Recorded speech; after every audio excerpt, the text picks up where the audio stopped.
Hi, welcome to God Thoughts.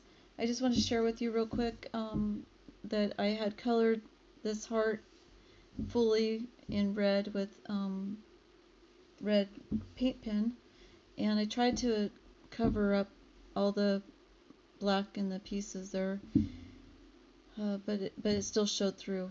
But it's okay because it's like still it represents Jesus' blood that was shed for us, and He covered, all the pieces, all of the broken pieces of her heart, or all the shattered pieces of her heart.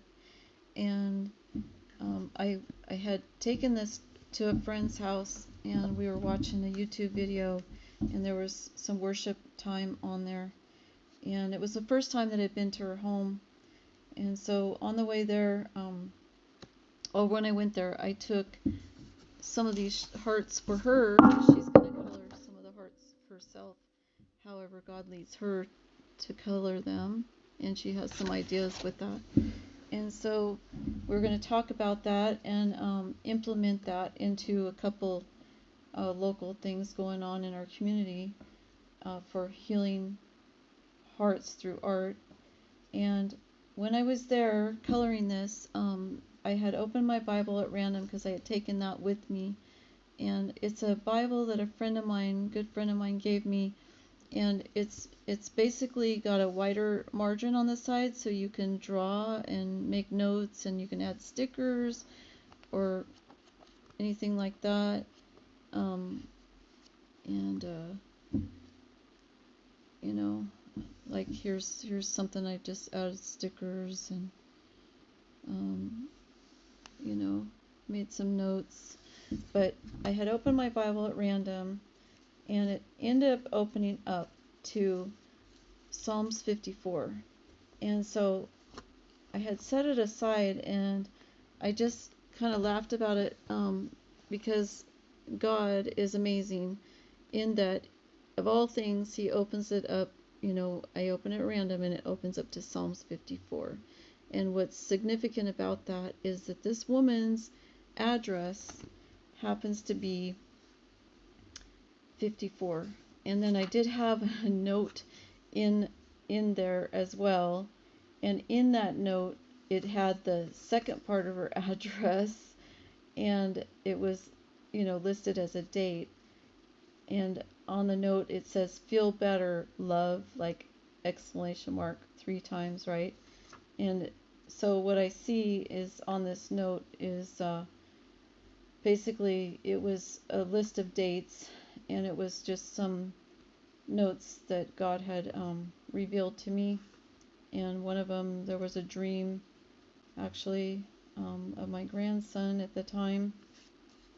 So this was in 2022, but anyway, so it was interesting. The second part of her address was listed in the date on this note that was in the area of where I opened up to Psalms 54. It's amazing.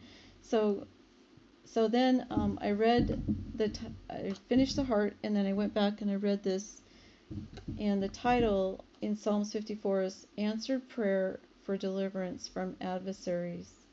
And it's only 7 verses here. And so I guess I could go ahead and read that. It says, "Save me, O God, by your name, and vindicate me by your strength.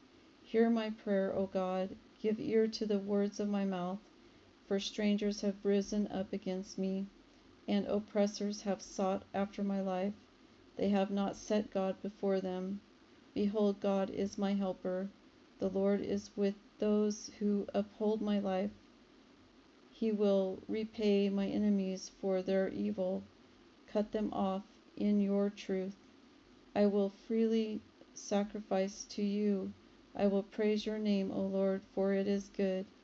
For he has delivered me out of all trouble, out of all trouble, and my eye has seen its desire upon my enemies."